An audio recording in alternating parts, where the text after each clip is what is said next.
যেই দিন আমি তোমার হাতে গোলাপ দিতে পারবো, নয়তো আর মনের মতো হতে চাই না, কারণ মন ভাঙলে তো আর জোড়া লয় না।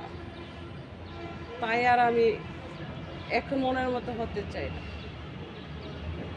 তবু মায়ার বন্ধনে, ভালোবাসার বন্ধনে যা করলে টুকটাক করি, বেশি কিছু পারি না। আমি তো প্রথমেই বললাম যে অনলাইনে আমি কথাবার্তা বলবো না, আমি রাজনীতি করব না, আমি রাজনীতি আর পছন্দ করি না। যার ভালো লাগে সে রাজনীতি করুক, ভালো লাগলে রাজনীতি বুকে লালন করুক, আমার কোনো আসে যায় না। তবে আমার সাথে যা হয়েছে তা তো আমি প্রতিশোধ নিব নাকি? আমার সাথে যা হয়েছে আমার প্রতিশোধ তো আমি নিব, আমি তো ছেড়ে দিব না, তাই না? যখন সময় হবে তখনই আমি ধরব, আর যখন সময় হবে না কেন ধরব?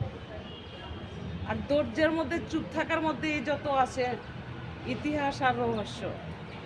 আর ধৈর্যের ব্রেনটা খুবই সুন্দর, কোনো মিস্টেক নাই। ভালোবাসি বলে কিন্তু কার কাঁদাইও না। আমি আর কাঁদতে চাই না, হাসতে চাই। এমন হাসিই হাসবো যেই হাসি আমার সাথে শত শত পশু পাখি শুদ্ধ হাসবে।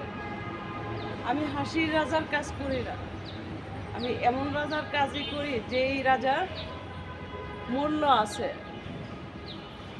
যেই রাজা সবসময় মানুষ মনে রাখে। হাসির রাজার কাজ আমি করি না, আর আমার পছন্দও না। আজকে কিছু কথা বললাম, কিছু কিছু বিষয় আছে না মনের মধ্যে আসছে, তাই।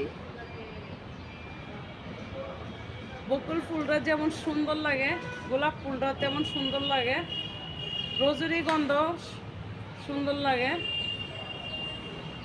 এমনকি হাসনা হেন সুন্দর লাগে। যে হাসনা হেনার গন্ধে কালসাপ শুধু শুদ্ধা সামনে আসে। তা আমি হাসনা হেনা চারা লাগাইতে চাই না, যে হাসনা হেনা চারা লাগাই আমি কালসাপ সামনে আনতে চাই না, আমি কালসাপ দূরে রাখতে চাই। আমি ভয় পাই, কারণ কালসাপের সুবলে মানুষ ধ্বংস হয়, আমার জানা। তাই আমি হাসনা হেনা গাছ লাগাইতে চাই না। যেই হাসনা হেনা গাছ লাগাইলে কালসাপ বাড়িতে আসবে, দরকারটা কি? তো ভালো থাকবেন সকলে, যদিও ভালো লাগে লাইক কমেন্টে করবেন।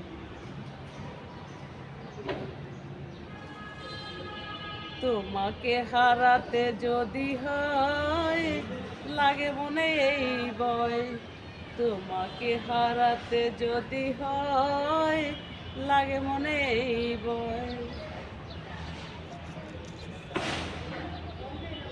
ভালো থাকবেন সকলে, খোদা হাফেজ।